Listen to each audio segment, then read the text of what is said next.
मध्य प्रदेश का गुना, वहां पर पत्थरबाज गैंग का असली सच कैसे कैसे सामने आ रहा है बताता हूं आपको। पता चला कि अचानक भड़की हुई हिंसा नहीं थी, बल्कि एक प्री प्लान्ड साजिश थी, जिसे सुनियोजित तरीके से इंप्लीमेंट भी किया गया, अंजाम भी दिया गया।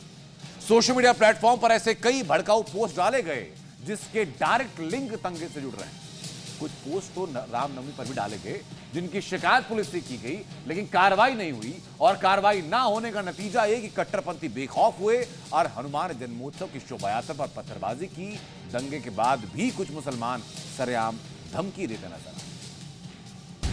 गुना दंगे में साजिश का स्क्रीनशॉट।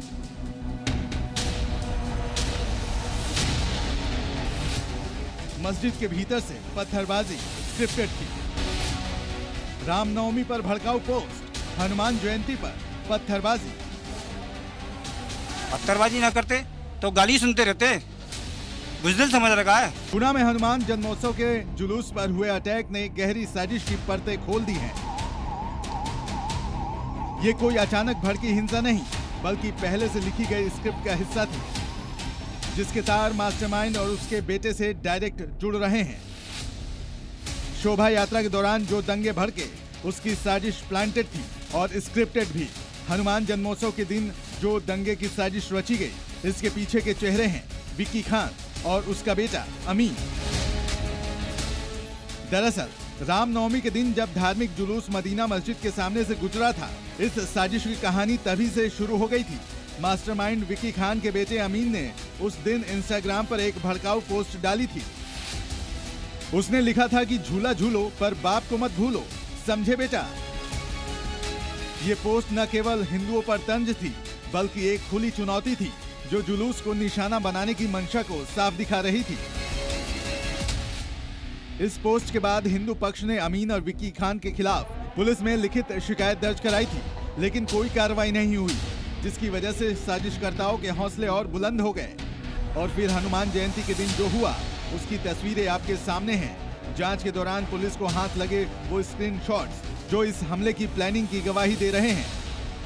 मस्जिद के भीतर से हनुमान जन्मोत्सव के जुलूस पर पत्थरबाजी के बाद सोशल मीडिया पर हिंदुओं को धमकाने वाले मैसेज भी सामने आए। मैसेज में एक आरोपी ने लिखा कि देखो मस्जिद के आगे से कैसे भगा भगा कर मारा। और यही नहीं, गुना के कट्टरपंथी मुसलमान खुलेआम कैमरे पर कह रहे हैं, पत्थरबाजी क्यों नहीं करते, बुज़दिल समझ रखा है क्या। पत्थरबाजी ना करते पत्थरबाजी ना करते तो गाली सुनते रहते, बुज़दिल समझ रखा है। तो वो वीडियो दिखा दीजिए जो आप कर रहे थे। अरे मेरे पास वीडियो नहीं है, मैं वीडियो देख के आया हूँ बाजार में। कौन सा वाला, इस पक्ष का कि वो वाला जो पत्थर ये पक्ष का?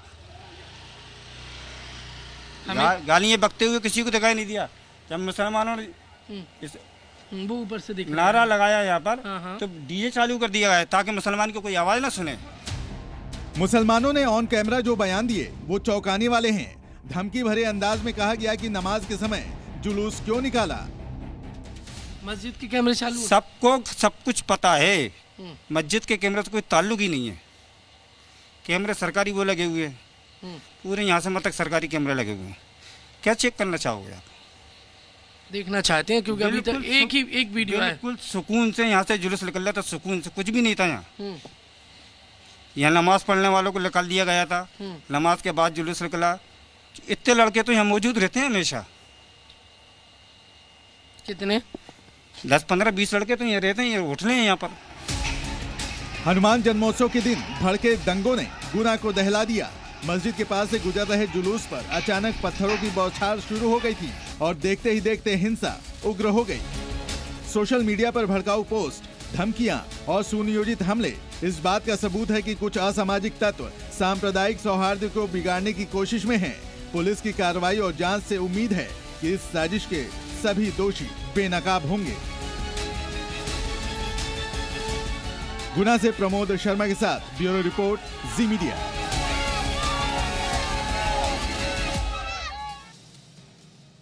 एक तरफ जहां गुना में दंगा ब्रिगेड का राजफाश हो रहा है, तो वहीं गुना के हिंदू बुलडोजर इंसाफ की मांग कर रहे हैं।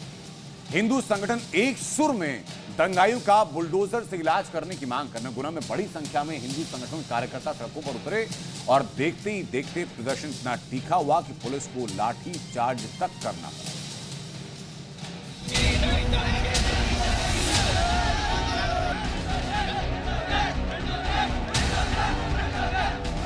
लाठी चार्ज हो रहा है, ये देखिए, ये हिंदू संगठन के लोग भागते नजर आ रहे हैं।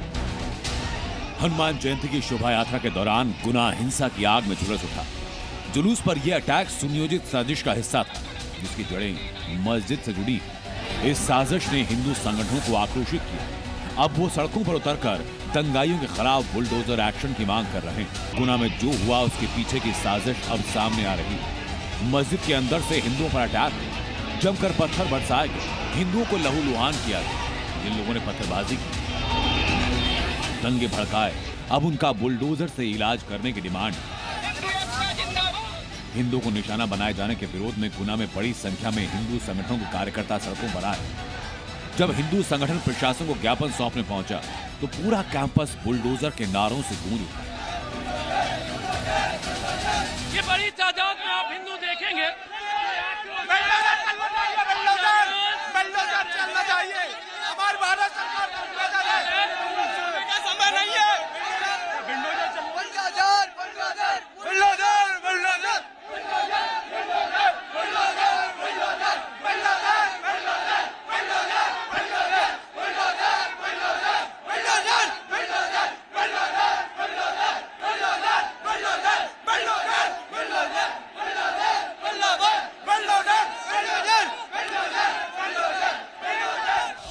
हिंदू संगठनों ने शोभा यात्रा पर अटैक को लेकर तीखा विरोध किया।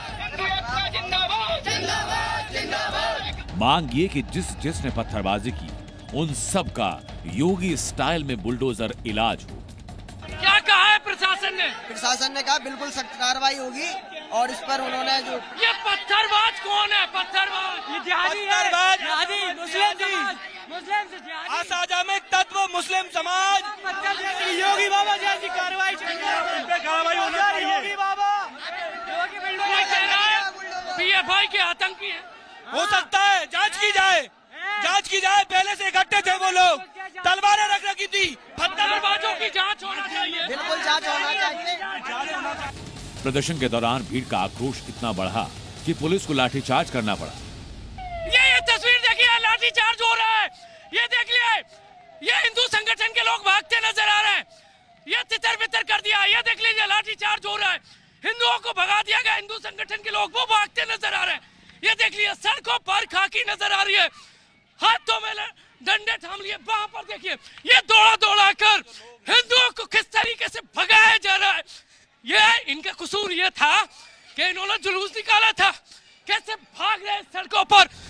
कल ही संतों ने गुना के दंगाइयों पर बुलडोजर एक्शन की मांग की थी और आज हिंदू संगठन भी इसी मांग के साथ मोर्चा खोल चुके हैं। मुख्यमंत्री जी से, मोहन यादव जी से निवेदन करूंगा कि आपको यूपी स्टाइल में इनके घरों पर बुलडोजर चलाना पड़ेगा, तभी ये लोग मानेंगे, क्योंकि ये प्यार की भाषा नहीं जानते। इन्होंने फिर समझाने के और प्यार के बाद भी हमारे जो जुलूस पे, हमारी शोभा यात्रा पे गुना में जो पत्थर बरसाए उनको चिन्हित किया जाए और उनके घर पर बुलडोजर चलाया जाए और इनको सख्त से सजा दी जाए। हिंदू संगठनों का यह आह्वान कि अगर हिंदू आज सड़कों पर नहीं उतरे तो हिंदुओं को घर में घुस कर मारा जाएगा। पत्थर बरस रहे हैं, लाठी बरस रही है। सुनिए आप, ये देश बाबर का नहीं है, ये देश हिंदुस्तान के हिंदुओं का देश है।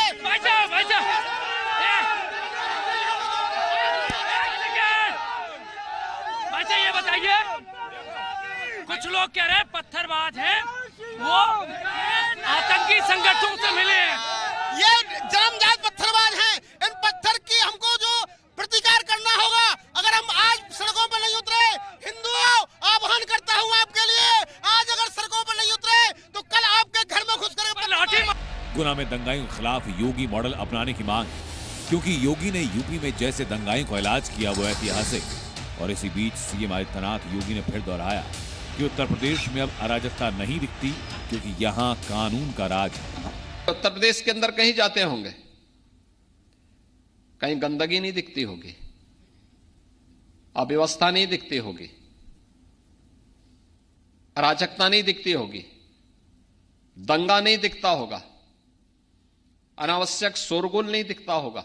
रूल ऑफ लॉ आपको उत्तर प्रदेश के अंदर अक्सरशः एक केवल भाषणों का विषय नहीं, जमीनी धरातल पर दिखता होगा। यही वो योगी मॉडल जो दंगाइयों का काल बन चुका है।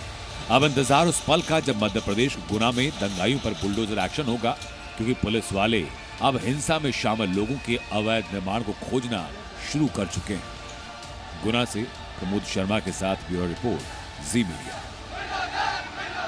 मध्य प्रदेश के गुना में हुई दंगे की जांच जैसे जैसे आगे बढ़ रही है, नए खुलासे हो रहे हैं।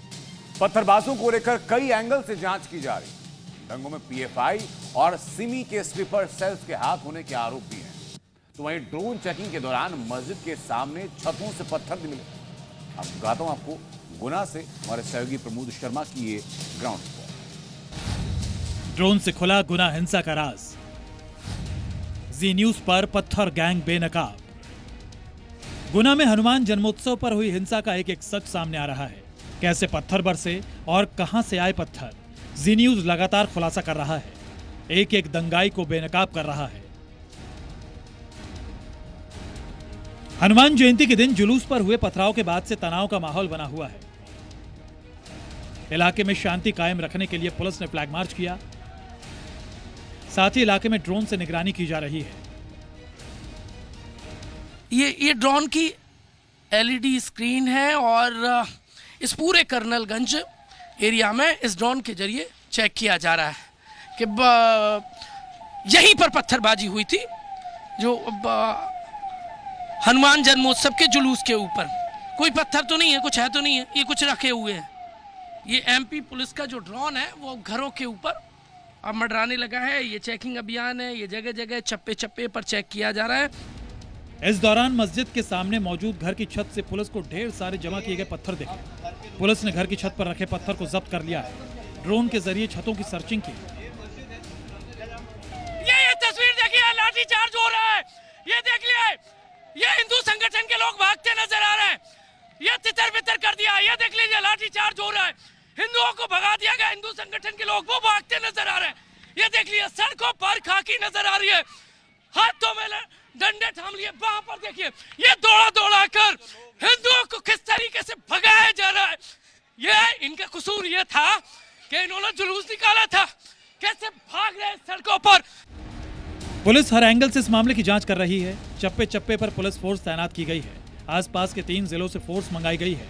अब तक 17 लोगों को गिरफ्तार कर लिया गया है। गुना दंगों में सिमी और पीएफआई का कनेक्शन सामने आ रहा है।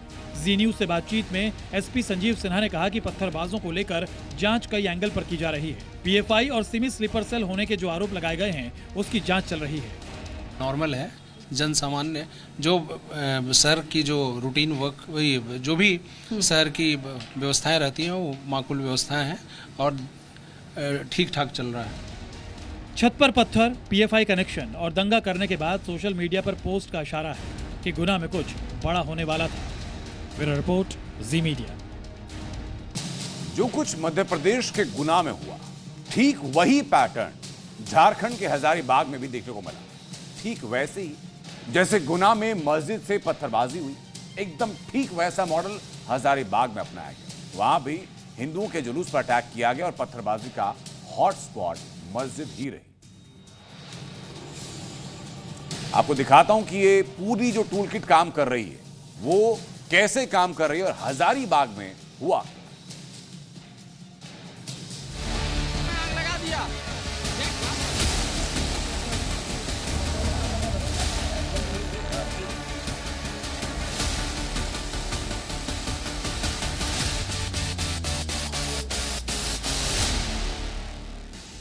झारखंड के हजारीबाग में फिर हिंसा की आग।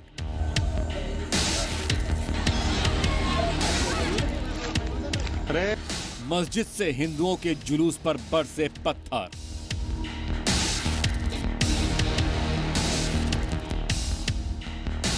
शोभा यात्रा पर पथराव, आगजनी से तनाव।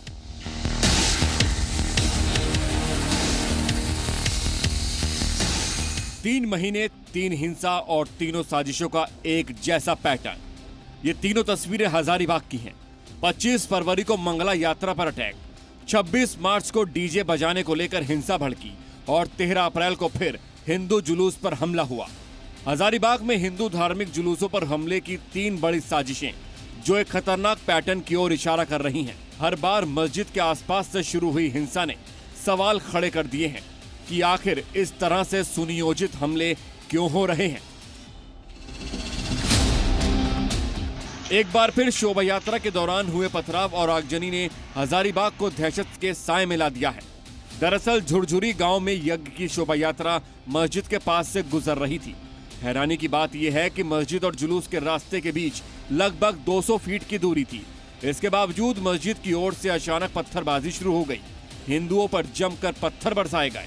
हालात तब और बिगड़ गए जब दंगाइयों ने आगजनी शुरू कर दी। गुमटियों और बाइकों को आग के हवाले कर दिया गया। हिंसा की चपेट में थाना प्रभारी भी आ गए, जिनका हाथ फ्रैक्चर हो गया। घटनास्थल पे फिलहाल आपको सन्नाटा दिख रहा होगा।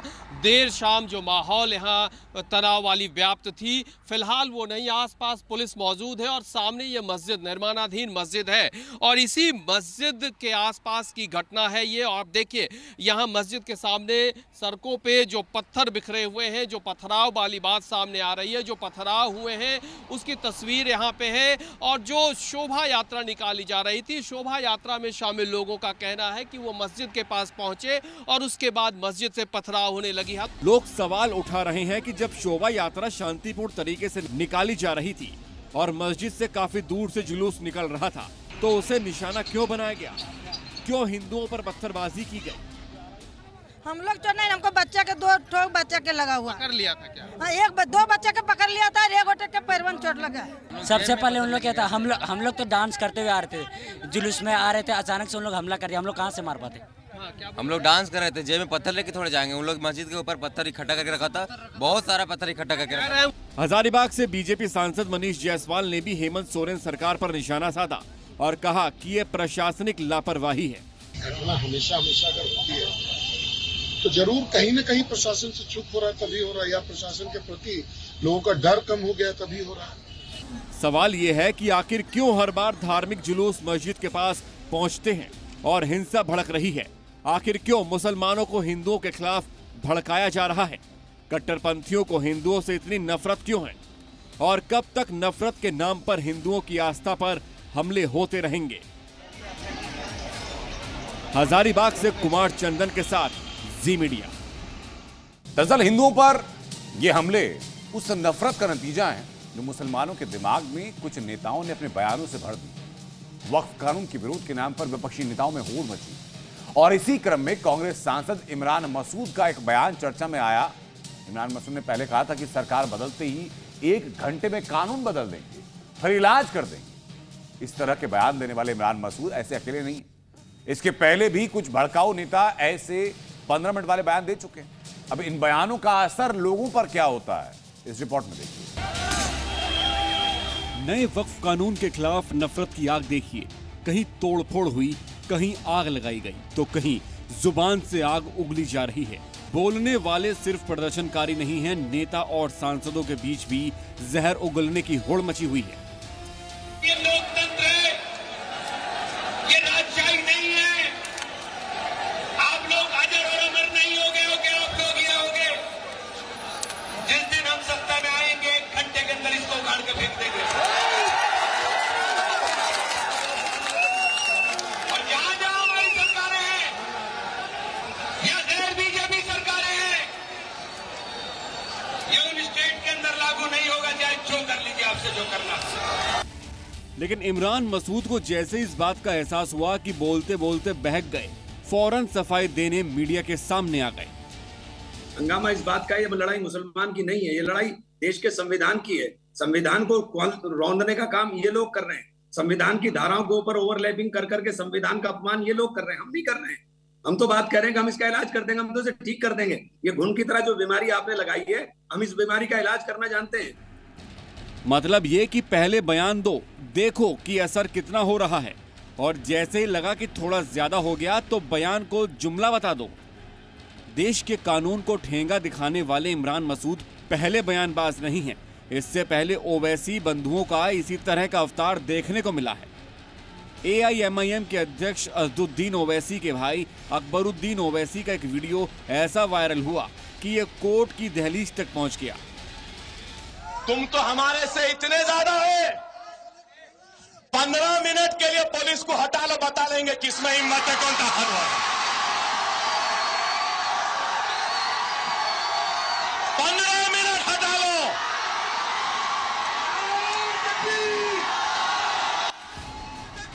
अकबरुद्दीन ओवैसी के इस बयान को लेकर लंबी अदालती लड़ाई चली, लेकिन अकबरुद्दीन बचकर सजा के लायक गवाही नहीं जुटा पाए। मामला यहीं पर नहीं थमा, खुद असदुद्दीन ओवैसी ने चिढ़ाने वाले अंदाज में अपने विरोधियों को चुनौती दी। 15 मिनट अभी। Very sorry, very sorry. 9:45 देखो 9:40। इसी बीच वक्फ पर जारी विरोध प्रदर्शन के बीच विपक्षी दलों पर पीएम मोदी ने प्रहार किया। कांग्रेस पर निशाना साधते हुए पीएम मोदी ने कहा कि अगर वक्फ की जमीन का सही इस्तेमाल हुआ होता तो मुसलमान नौजवानों को साइकिल के पंचर बनाकर जिंदगी गुजारनी नहीं पड़ती। पीएम मोदी के पंचर वाले बयान को लेकर के अब क्या कहा जा रहा है। वक्फ पर बवाल, पीएम मोदी का पंचर वाला प्रहार। साइकिल के पंक्चर बनाकर के जिंदगी नहीं गुजारनी पड़ती। हिसार की धरती से कट्टरपंथियों को पीएम मोदी का जवाब। चिट्ठी लिखी तब जाके कानून की चर्चा आई है। वक्फ कानून को लेकर पूरे देश में बवाल मचा हुआ है। शहर शहर वक्फ कानून को लेकर प्रदर्शन हो रहे हैं। पश्चिम बंगाल से हिंसा की तस्वीरें सामने आ रही हैं। वक्फ कानून का विपक्षी दल भी खुलकर विरोध कर रहे हैं। लेकिन आज पीएम मोदी ने पहली बार वक्फ कानून की आड़ में फैलाए जा रहे प्रोपगेंडा और हिंसा पर करारा प्रहार किया। पीएम मोदी ने वक्फ बोर्ड के नाम पर मुसलमानों को भड़काने वाले राजनीतिक दलों से सीधा सवाल किया कि अगर वक्फ बोर्ड सही से काम कर रहा होता तो मुस्लिम युवाओं को पंचर का काम क्यों करना पड़ रहा है। वक्फ के नाम पर लाखों हेक्टर जमीन पूरे देश में है। गरीब का, बेसहारा महिलाओं बच्चों का भला होना चाहिए था और आज ईमानदारी से उसका उपयोग हुआ होता तो मेरे मुसलमान नौजवानों को साइकिल के पंक्चर बनाकर के जिंदगी नहीं गुजारनी पड़ती। पीएम मोदी ने पंक्चर वाला बयान दिया तो पूरे देश में सियासी घमासान मच गया। दरअसल पीएम मोदी ने जो बयान दिया है वो हिंदुस्तान में मुसलमानों की आर्थिक स्थिति को बयान करती है और पीएम मोदी का कहना है कि अगर वक्फ के संपत्तियों का सही से इस्तेमाल हो तो गरीब मुसलमानों के भी दिन बदल सकते हैं। लेकिन पीएम का सच मुस्लिम नेताओं और मौलानाओं को चुभ गया। वक्फ की जमीन में किसी ने किसी दलित की, किसी जो है आदिवासी की, किसी गरीब की ज़मीन कब्जा किया होगा। हाँ, वक्फ की ज़मीनों में हमारे लोगों ने ज़रूर कब्जा किया है। उन ज़मीनों को छुड़ाने का बंदोबस्त कीजिए। तो ये चीज़ें जो है ना सिर्फ और सिर्फ मुसलमानों को परेशान करने के लिए एक शोषा। हिंदुस्तान के अंदर कौन सी ऐसी कौम है जो पंचर नहीं बना रही है, अपना रोजगार नहीं कर रही है। और जहां तक आप पंचर की बात कर रहे हैं तो आपने कहा था कि हम देश के मुसलमानों के एक हाथ में कुरान और एक हाथ में कंप्यूटर देखना चाहिए। पश्चिम बंगाल में वक्फ कानून की आड़ में हिंसा की जो चिंगारी भड़की वो अब हिंदुओं की सबसे बड़ी दुश्मन बन चुकी है। मुर्शिदाबाद में जो हिंदू परिवार रहते हैं उन पर हमला इतना बर्बर है कि लोग अपने बच्चों को लेकर रातों रात वहां से गायब हो रहे हैं। पीड़ित दावा कर रहे हैं कि उनकी पानी की टंकी में जहर घोल दिया गया ताकि पूरा मोहल्ला खत्म हो जाए। और ये कोई स्क्रिप्टेड थ्रिलर नहीं है बल्कि ममता बनर्जी के बंगाल की आज की हकीकत।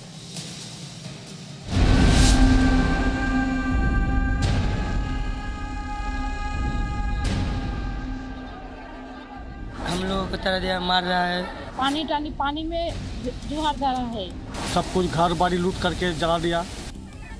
पश्चिम बंगाल में जो कुछ हो रहा है वो बेहद खौफनाक है। हिंदुओं को चुन चुन कर निशाना बनाया जा रहा है। ममता राज में हिंदुओं की स्थिति यातनाओं की उस हद तक पहुंच चुकी है जहां अब वो अपने ही देश में शरणार्थी बनने को मजबूर हैं। मुर्शिदाबाद, शमशेरगंज, घोषपाड़ा, जाफराबाद ये सिर्फ इलाके नहीं, हिंदू पलायन का सबूत है। जहां से हिंदू अपना घर बार छोड़कर भाग रहे हैं, कोई गोद में बच्चा लेकर तो कोई खाली हाथ, सिर्फ जान बचाने की कोशिश में। और ये सब हो रहा है उस दंगे के बाद जो मुर्शिदाबाद में वक्फ कानून की आड़ में भड़काया गया। सुनिए उन हिंदुओं का दर्द जो कट्टरपंथियों की साजिश का शिकार हुए। वहाँ पे सब मुसलमान आदमी ने भांग चूर किया, घर में आग लगाया, लड़की में इज्जत में हाथ दिया, उसके बाद हम लोगों को तरह दिया, मार रहा है। सब कुछ घर बाड़ी लूट करके जला दिया, कुछ नहीं है वहाँ। मुस्लिम माँ बहन को बहुत अत्याचार किया है। एक महिला ने सनसनीखेज खुलासा किया है कि कट्टरपंथियों ने गांव की पानी की टंकी में जहर घोल दिया, यानी अब बंगाल में पीने का पानी भी हिंदुओं की मौत का कारण बन सकता है। कैसे हुआ? सब हमारे लूट कर ले लिए, पानी में जुहार धरा है, जहर धरा है। मुर्शिदाबाद में घर जला दिए गए, लूटमार हुई और अब पानी तक में जहर घोलने की साजिश। ये तो बंगाल में नरसंहार जैसा षड्यंत्र रचा जा रहा है। कैसे हुआ? सब हमारे लूट कर ले लिए, पानी में जुहार धरा है, जहर धरा है। कहाँ है सेकुलरिज्म की वो जमात जो छोटी सी अफवाह पर देश भर में हंगामा करने लगती है? बंगाल में हिंदुओं के साथ हो रहे अत्याचार पर ये मौन क्यों है? मुर्शिदाबाद से जो लोग आए हैं, ये इसी स्कूल पे रखा गया है सबको, और पूरे फैमिली के साथ ये लोग यहाँ पे रुके हुए हैं। अभी भी लोग डरे हुए हैं और बहुत सारे लोग यहाँ से जाना नहीं चाहते, यहीं पे रहना चाहते हैं। बंगाल के मालदा में हिंदुओं के लिए रिलीफ सेंटर खोले जा रहे हैं, लेकिन सोचने वाली बात यह है कि ये रिलीफ सेंटर उनके अपने ही देश में क्यों बन रहे हैं? ममता सरकार सवालों के घेरे में है। केंद्रीय मंत्री सुकांता मजुमदार शरणार्थी कैंप पहुंचे और हिंदुओं का दर्द जाना। ममता सरकार को भी जमकर घेरा। भयानक स्थिति बंगाल में बना के रखा है।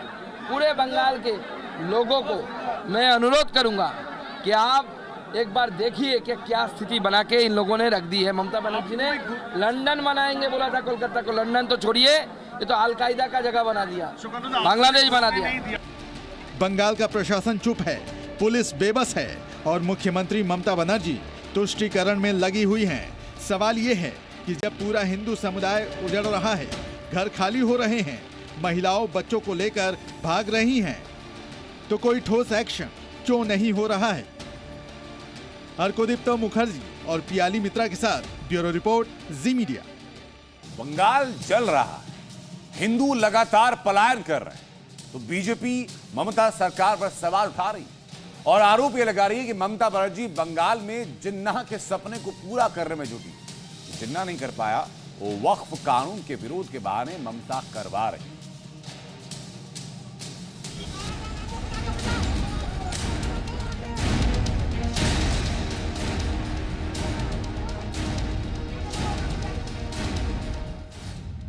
क्या बंगाल को जिन्ना लैंड बना रही हैं ममता बनर्जी? क्या बंगाल में कट्टरपंथियों को खुली छूट मिल गई है? क्या जिन्ना का ड्रीम पूरा करेंगी दीदी? जिन्ना का सपना सफल करने के लिए और ममता बनर्जी पूरा सहयोग कर रही है। ये तमाम आरोप लगाए हैं पश्चिम बंगाल बीजेपी के पूर्व प्रदेश अध्यक्ष दिलीप घोष ने, जिन्होंने वक्फ कानून के विरोध प्रदर्शन के दौरान सूबे में हुई हिंसा के लिए सीएम ममता बनर्जी को जिम्मेदार ठहराते हुए उन्हें जिन्ना का सपना पूरा करने वाला बताया। बीजेपी का आरोप है कि ममता बनर्जी बंगाल में जिन्ना का सपना पूरा कर रही हैं। बंगाल में बांग्लादेश का मॉडल लागू किया जा रहा है। बंगाल में हिंदुओं के साथ मारपीट की जा रही है। हिंदुओं के पानी में जहर मिलाया जा रहा है। हिंदुओं को पलायन के लिए मजबूर किया जा रहा है और ममता बनर्जी प्रधानमंत्री बनने के सपने देख रही हैं। जिन्ना का जो सपना था बंगाल को, आसाम को बांग्लादेश में, पाकिस्तान में शामिल करना, वो संभव नहीं हुआ। उस समय उनके नेता बोले थे आप रुकिए 30 साल हम आपको चांदी का प्लेट में आसाम और बंगाल दे देंगे, ये रिकॉर्ड में है। तो ममता बनर्जी उसको पूरा कर रही है। वो साजिश अभी भी चालू है, उनसे संभव नहीं हो रहा था तो ममता बनर्जी जैसा नेता इसको सफल कर रहे हैं। आसाम सुधर गया है, बंगाल में हिंदुओं की जो दुर्दशा है ये बांग्लादेश से भी खराब स्थिति है। मुझे लगता है कि उनको प्रधानमंत्री बनने का जो इच्छा है ना वो हिंदुस्तान में संभव नहीं है। इसलिए बंगाल को बांग्लादेश के साथ जोड़ करके जो देश बनेगा उसमें मुख्यमंत्री प्रधानमंत्री बनने की संभावना है, उसी दिशा में काम कर रही है। बीजेपी ऐसा क्यों कह रही है? उसकी वजह है बंगाल से पिछले कई दिनों से आ रही हिंसा की तस्वीरें। पश्चिम बंगाल के मुर्शिदाबाद में हिंसा की आग ऐसी भड़की कि अब हर तरफ तबाही के निशान नजर आ रहे हैं। बंगाल में शहर शहर विरोध प्रदर्शन की तस्वीरें सामने आ रही हैं। बंगाल में विरोध प्रदर्शन की ये आग और तब तेज हो गई जब ममता बनर्जी ने वक्फ कानून को लेकर बयान दिया था।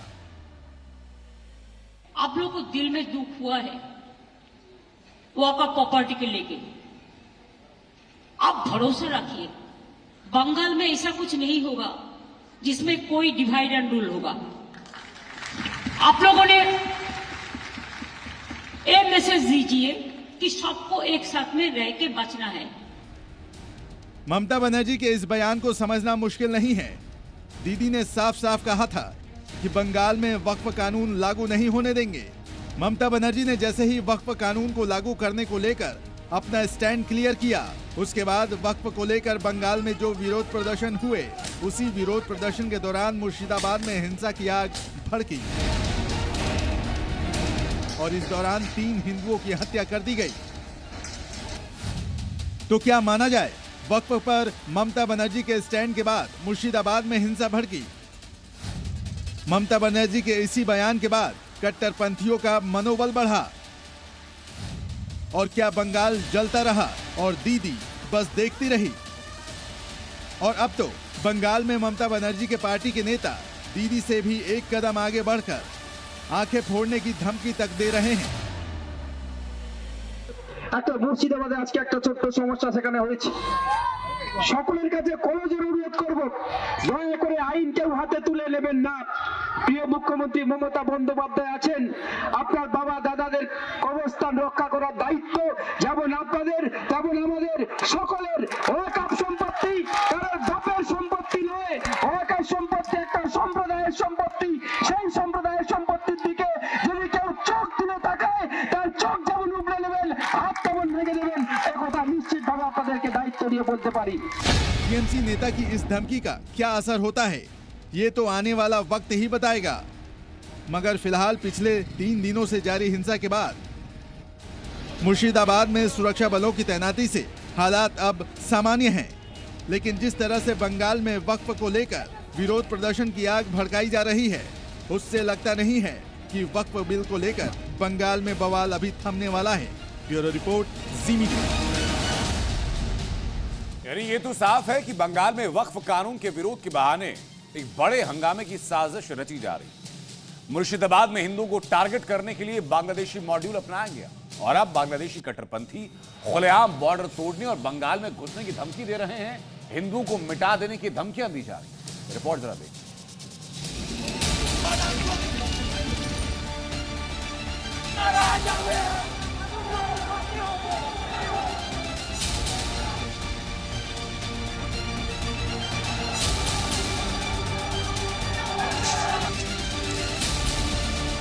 बंगाल में हिंदुओं की जो दुर्दशा है, ये बांग्लादेश से भी खराब स्थिति है।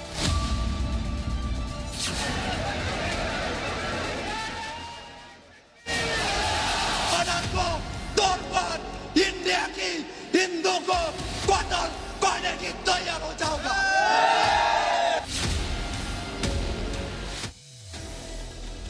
होली, दिवाली, दुर्गा पूजा, सरस्वती पूजा, रामनवमी, हनुमान जन्मोत्सव, त्योहारों के नाम भले ही अलग अलग हों, लेकिन दीदी के बंगाल में इन त्योहारों पर हिंसा, आगजनी और बवाल की तस्वीरें लगभग एक जैसी होती हैं। बंगाल के कट्टरपंथी सनातनी त्योहारों को निशाना बनाते हैं।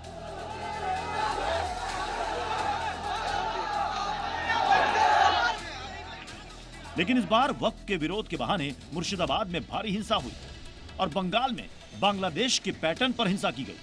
मसलन हिंदुओं को निशाना बनाया गया, उनकी दुकानें जलाई गई, हिंदुओं की हत्या की गई, हिंदुओं को पलायन के लिए मजबूर किया गया। कुछ महीने पहले यही तो हो रहा था बांग्लादेश में, और अब फिर से बंगाल के बहाने बांग्लादेशी कट्टरपंथी जहर उगल रहे हैं। इंडिया की एक मुसलमान पर जुल्म हुआ, कत्ल हुआ, मस्जिद तोड़ने गया, तो हम बांग्लादेश से हमारे बॉर्डर को तोड़कर इंडिया की हिंदू को कत्ल करने की तैयार हो जाऊंगा। दरअसल मुर्शिदाबाद में वक्फ के नाम पर जो हिंसा हुई उसमें बांग्लादेशी साजिश का खुलासा हुआ है। भारत में वक्फ कानून लागू होने के बाद बांग्लादेश का आतंकी संगठन हिजबुत तहरीर समेत कई अन्य संगठन बंगाल में एक्टिव हो गए हैं। वे बंगाल के मुसलमानों को भ्रमित करके उन्हें हिंसा के लिए उकसा रहे हैं। हिंदुओं के खिलाफ लगातार मुस्लिम समुदाय के युवकों को भड़काया जा रहा है। साजिश ये है कि जैसा बांग्लादेश में हिंदुओं के साथ हुआ वही मॉड्यूल बंगाल में भी अप्लाई किया जा सके। दरअसल बांग्लादेशी आतंकी संगठन और कट्टरपंथी मौलाना पश्चिम बंगाल के मुर्शिदाबाद को दंगे की आग में झुलसाकर उसे हिंदू विहीन करने की साजिश रच रहे हैं। सुनिए कैसे कट्टरपंथी पश्चिम बंगाल के मुख्यमंत्री ममता बनर्जी से अपील कर रहा है। আল্লাহর কসম খেয়ে বলছি ভারতকে খন্ড খন্ড করে ছেড়ে দেব। दरअसल बंगाल में बांग्लादेश वाला ही मॉड्यूल चल रहा है। बांग्लादेशी कठमुल्ले भारत को खंड खंड करने का सपना देख रहे हैं। बांग्लादेश में कट्टरपंथी बेकाबू हैं। पाकिस्तान के इशारे पर हिंदुओं पर अत्याचार हो रहा है और अब बंगाल में वक्फ कानून के विरोध की आड़ में जिहादी एजेंडा सेट करने में लगे हैं। हिंदुओं के खिलाफ नफरती एजेंडा चला रहे हैं। हिंसा में आपने देखा होगा कब पश्चिमी बंगाल में मुर्शिदाबाद 3 हिंदुओं की निर्मम हत्या हुई, उनके घरों से खींच करके उनकी हत्या हुई। और ये सब कौन है? वक्फ कानून देश की संसद से पास हुआ है, लेकिन बंगाल के मुख्यमंत्री ममता बनर्जी ने साफ किया है कि वो बंगाल में इस कानून को लागू नहीं होने देंगी। वहीं ओवैसी और इमरान मसूद संसद से पारित कानून को मुसलमानों के खिलाफ बता रहे हैं कि ये वक्फ अमेंडमेंट बिल वक्फ की प्रॉपर्टीज को बचाने के लिए नहीं लाया जा रहा है। बीजेपी ने एक काले कानून को बनाया है। आपसे करना चाहता हूं कि जिस दिन आ जाएंगे उस दिन घंटे भर के अंदर इसका इलाज भी करना जानते हैं। दरअसल ममता बनर्जी, असदुद्दीन ओवैसी और इमरान मसूद जैसे नेताओं के बयान से ही बांग्लादेशी कट्टरपंथियों को खाद पानी मिल रहा है और वो बंगाल के बहाने भारत में हिंदुओं को टारगेट करने का ख्वाब देख रहे हैं। हालांकि वो मुल्क जिसका वजूद दुनिया के नक्शे पर हिंदुस्तान के चलते आया, वहाँ के मौलाना कट्टरपंथियों के इशारे पर बंगाल में बांग्लादेशी मॉड्यूल का हिडन स्कीम चलाने की साजिश कर रहे हैं, लेकिन ये कामयाब नहीं होने वाला। ब्यूरो रिपोर्ट, जी मीडिया। बांग्लादेश के बाद बात पाकिस्तान की, जो इस वक्त मिशन अफगान में जुटा है। एक एक करके अफगानी शरणार्थियों को अपने देश से निकाल रहा है, क्योंकि उसे हर अफगानी में नजर आ रहा है तालिबानी लड़ाका। और हाल तो ये कि 1 अप्रैल से अब तक 33,000 से ज्यादा अफगानों को पाकिस्तान से बाहर कर दिया गया। पाक का मिशन अफगान, अटैकिंग मोड में तालिबान। अफगानियों को निकाला, अब तालिबान लेगा बदला। तालिबान का खौफ शहबाज और मुनीर सेना में इस कदर है कि बौखलाहट में पाकिस्तान फौज को अब हर अफगानी शरणार्थी आतंकी ही नजर आ रहा है।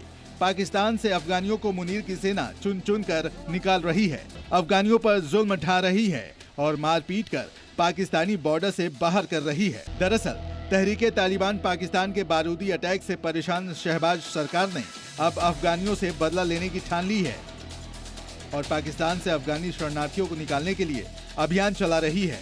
1 अप्रैल से अब तक करीब 33,000 से ज्यादा अफगानियों को पाकिस्तान की सीमा से बाहर किया जा चुका है।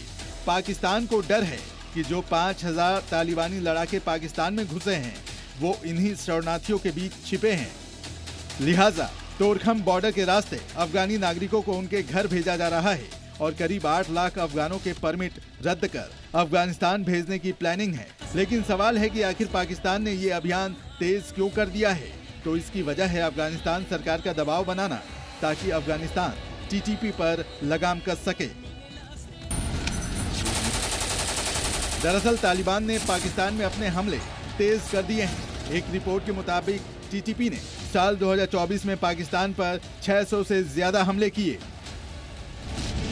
इस साल रमजान के महीने में ही तहरीके तालिबान पाकिस्तान ने पाकिस्तानी फौज और सुरक्षा बलों पर करीब 260 हमले किए।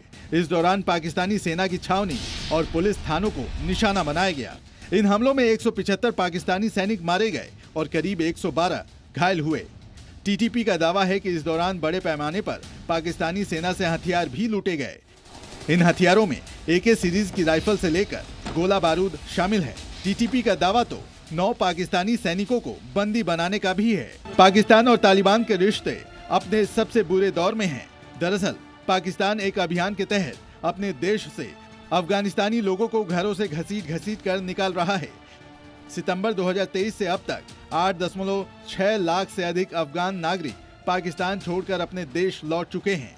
अब ऐसे में सवाल है कि क्या पाकिस्तानी सरकार के एक्शन के बाद तालिबान एक बार फिर बदला लेगा और पाकिस्तान में एक बार फिर तालिबान का हमला होगा। ब्यूरो रिपोर्ट, जी मीडिया। तो राजनीति में फिलहाल सिर्फ इतना ही।